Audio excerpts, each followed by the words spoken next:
Okay, so this is actually my very first public reading since before COVID. So, yeah, it's really nice to see a room so full, and thank you so much in advance for your undivided attention to what is coming. So this is a story, a little piece.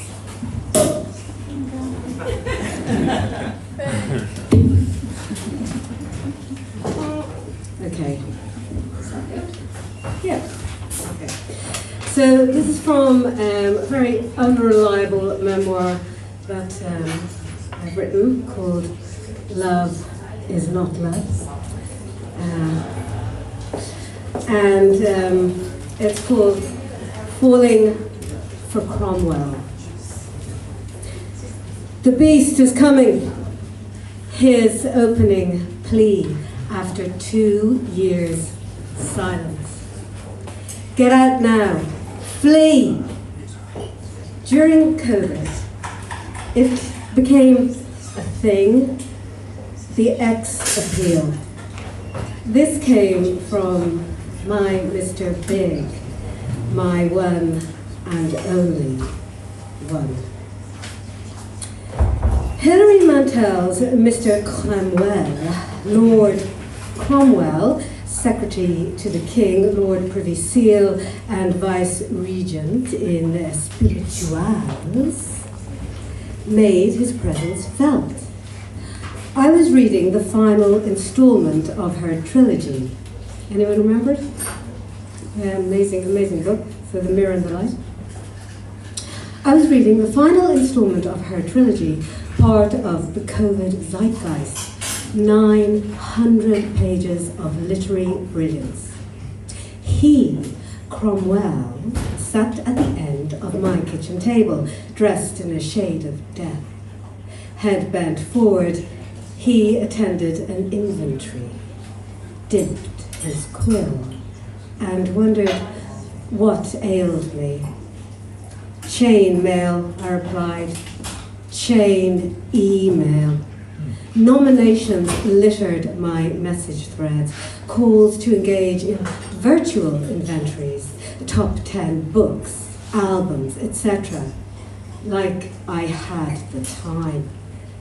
I did have a vast amount of time.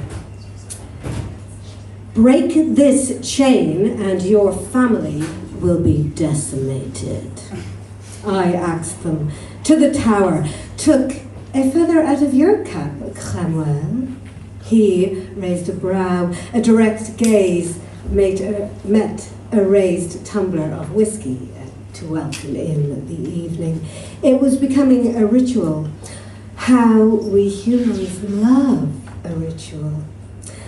Thomas, with your silver tongue, if I were Dorothea, Cardinal Wolsey's bastard daughter, he now sat at the edge of my bed.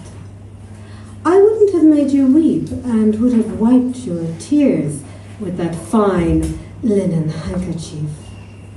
Don't leave me, Cromwell.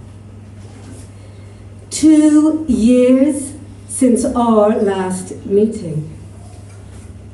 I earmarked the page, switched the bedroom light off.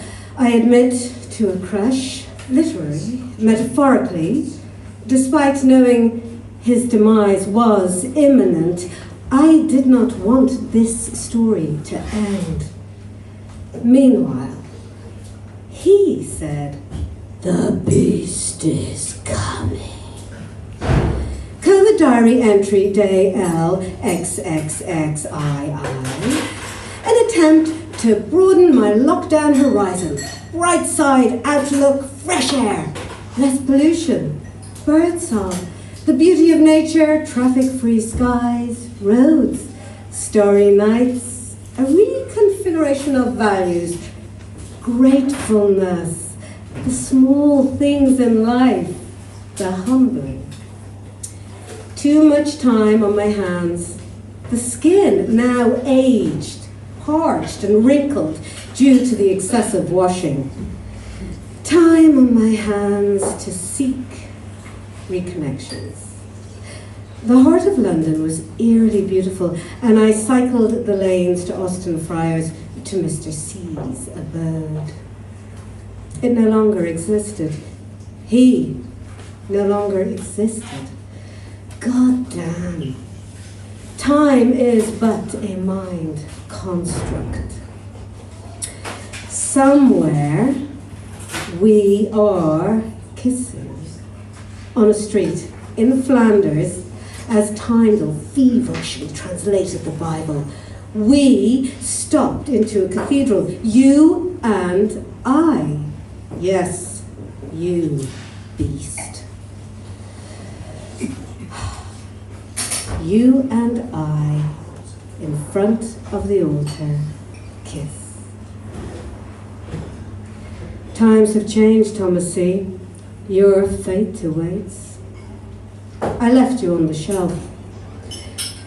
Again, he wrote my blast from the past, my lover, my Cromwell. Hypothetically, he ventured, if the borders ever reopen and one is able to travel, to cross the channel, would you? And I wondered if I would.